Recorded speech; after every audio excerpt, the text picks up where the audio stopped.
laporan terkait dengan hasil olah TKP di Sungai Cileer, Lewi Ili di daerah Desa Utama, Kecamatan Jinjing, Kabupaten Ciamis. Mereka menyeberang dari barat ke timur. Dari barat ke timur ini di sini, ini memang hanya 60 cm, 70 cm yang dasarnya batu-batu. Tapi semua jenazah kita temukan di daerah agak muaranya di agak selatan. Disinilah kedalamannya hari ini 2 meter. Sungai Cileer ini ternyata ada sejarahnya kenapa dinamakan Cileer. Leer itu ternyata kalau di bahasa Sunda artinya licin. Leer artinya licin. Kemudian Lewi Ili. Jadi kami sampai cari tahu artinya apa Lewi Ili. Lewi itu bahasa Indonesia lubuk itu cekungan dalam. Jadi Lewi itu ada cekungan yang dalam. Ili ternyata dulu pernah ada orang meninggal namanya Ili, makanya disebut Lewi Ili di situ. Ada baiknya kita pada saat melaksanakan kegiatan kita harus tahu sejarah kenapa sih kok neman itu gitu kan, sehingga kita bisa lebih berhati-hati. Ternyata kejadian itu adalah para siswa dari MTS ini ada kegiatan untuk menyusuri sungai, kegiatan pramuka. Kegiatan pramuka dari MTS, bukan kegiatan pramuka dari Wasit, di mana kegiatan ini sebenarnya tujuannya adalah untuk membersihkan sampah yang biasa disusulkan dan sebagainya. Kali ini kegiatannya di sekitar sungai. Kemudian di situ ada kegiatan khusus sungai untuk menyeberang dari barat ke timur, di mana mereka menyeberang bersama-sama. Memang di tempat penyeberangan ini lokasinya ada kedalamannya itu hanya maksimal 70 cm. Di atas dasarnya sungai ini ada batu-batu.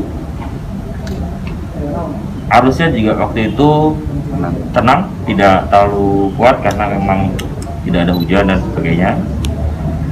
Hanya saja ternyata di sisi muaranya yang agak ke selatan itu kedalamannya mencapai 2 meter.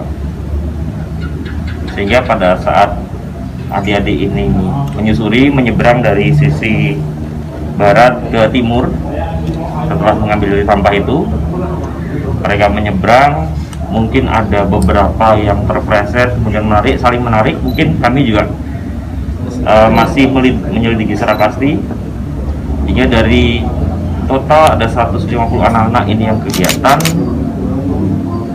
ditambah beberapa pembina, ada 13 orang yang terpleset hanyut ke arah selatan dan terjebak di muara yang kedalamannya kalau tadi kami cek sebetulnya hanya 2 meter. Tapi kami tidak mengetahui apakah ketinggian air waktu kejadian itu sama dengan ketinggian air sore ini. Hanya pada saat dicek oleh IDEN tadi kedalamannya hanya 2 meter.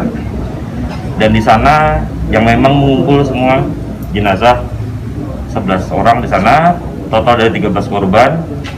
2 ini dalam keadaan sadar, selamat, dan alhamdulillah sekarang sudah sadar, 1 siswa dan 1 dari pembina. Saya kira itu aja. Mungkin ada yang mau ditanyakan, Pak, mengenai pembina kegiatan, Pak, itu tidak membawa alat pelampung gitu ataupun tali untuk kami kegiatan? belum menemukan adanya alat-alat yang keselamatan, baik itu pelampung ataupun tali.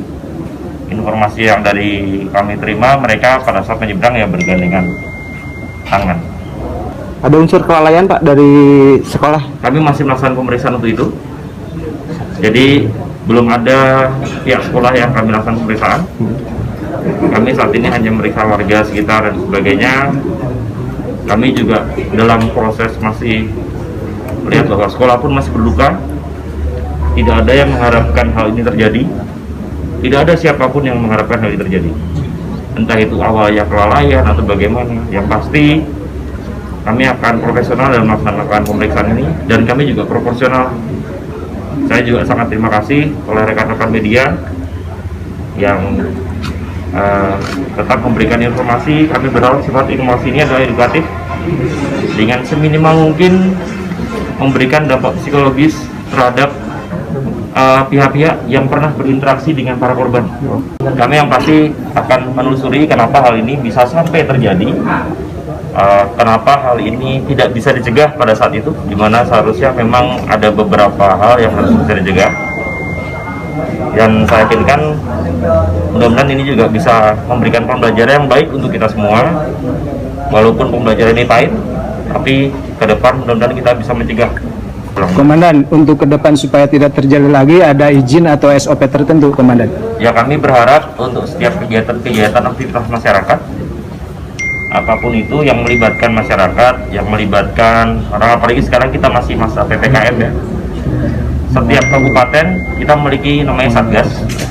Satgas paling tidak menyampaikan tujuan utamanya apa? Tujuan utamanya adalah memberikan informasi untuk mencegah penularan, tapi itu sebenarnya pintu masuk.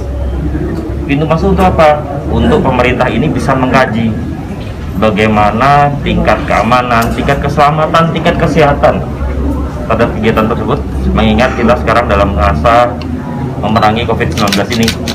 Jadi saya mengharapkan dengan sangat masyarakat bisa memanfaatkan hal itu untuk mengkoordinasikan dengan kami.